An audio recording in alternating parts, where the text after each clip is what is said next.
Here's Juke headlight build number 1, 2, 3, 4, 5, 6, 7, the 7th Juke retrofit that I've done.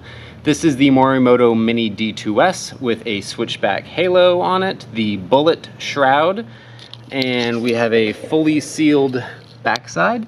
That's looking mighty fresh. Real simple connections. We got the amp connectors for the HIDs, as well as the high beam connector, and all this bundle of wires is just the wiring for the Switchback halos, which I'm going to show you right now.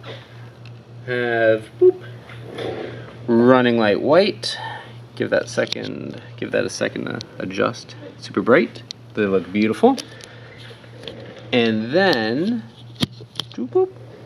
turn on turn signal, and you got Switchback for amber. And then when you turn off your turn signal, right back to white. Super simple, super elegant, looks good. I like it. It's 13 with Superior Mobile by 13. Talk to you later. See ya.